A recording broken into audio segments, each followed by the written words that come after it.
Today, we're going to talk about two gyms, World's Gym, Gold's Gym, and which one's better and why.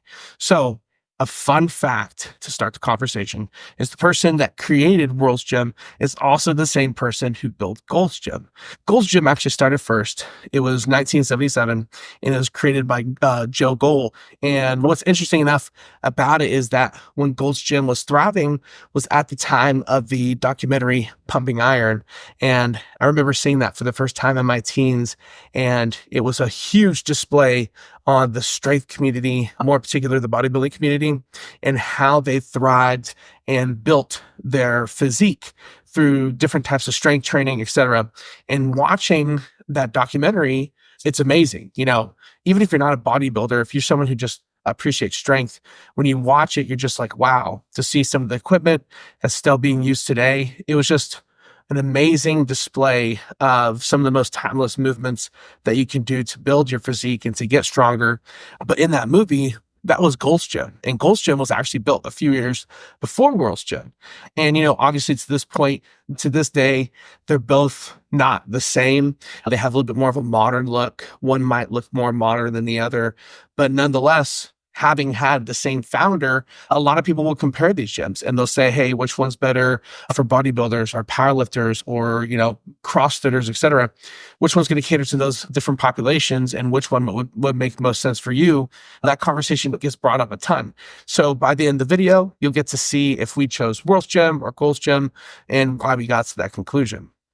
So getting back to the beginning of the video, getting to see some of the best bodybuilders, Arnold Schwarzenegger, Dave Draper, you get to see them thriving in these gyms. And obviously in that documentary, Pumping Iron, Gold's Gym was the main focus. But, you know, years later, World's Gym was created. And obviously that seems to spark up a rivalry, if you will, between, you know, this group and this group. But some of the people who used to train at Gold's Gym would also train at World's Gym. And now to this point today, you see these two different gyms and the focus is the same. They want to serve the strength community. But like I mentioned, some of them have a little bit more maybe amenities or certain rules that make it hard to follow for strength athletes. So what are some differences? Well, when it comes to World's Gym, that seems to be the more general place for people who are wanting to lift weights.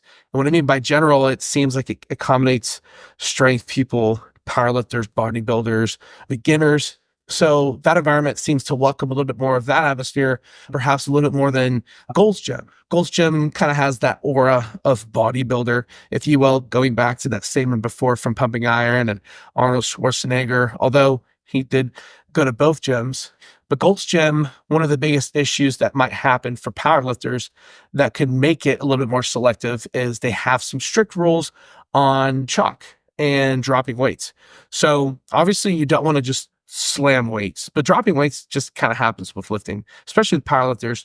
You bring it up, you try to control on the way down. Sometimes it sounds like it drops, but for powerlifters, it makes it very complicated if you have to control those heavy loads from start to finish. You know, bringing the bar back in and letting it rest into the bench press and makes a little chaotic noise, or lifting a strong deadlift and putting down the bar and it makes a little bit of noise. It's just a part of that hardcore, tough and rugged aspect of powerlifting that a lot of people need.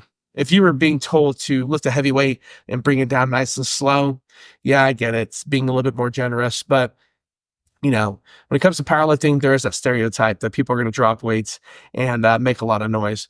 One of the things I used to hear a lot when I was younger was, you know, you'd go in there and bang the iron, you know, it would just bang on the floor, make a lot of noise, etc. So if Gold's Gym doesn't allow that, it makes it kind of hard for all different strength athletes to kind of fit in that environment, even like CrossFitters and strongmen. I know that when I was growing up, I would visit a Gold's Gym in San Antonio. And one of the hardest things for me was to go in there and to lift true weights, knowing I couldn't use chalk, I couldn't slam the weights, I couldn't drop the dumbbells. It made it a little tough.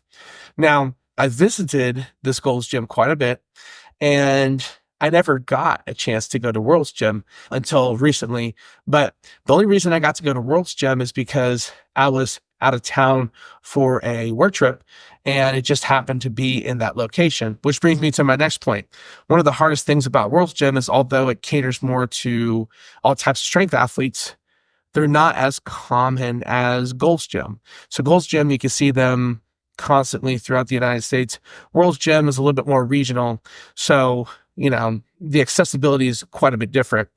I would have to go and deal with perhaps some of the hindering rules of Gold's Gym, but that's because that's all I had. I didn't have access to the other gyms like World's Gym as well, because like I said, there's certain parts of the region in the United States that it accommodates to. So that's another barrier too. World's Gym just might not have that reach that Gold's Gym does.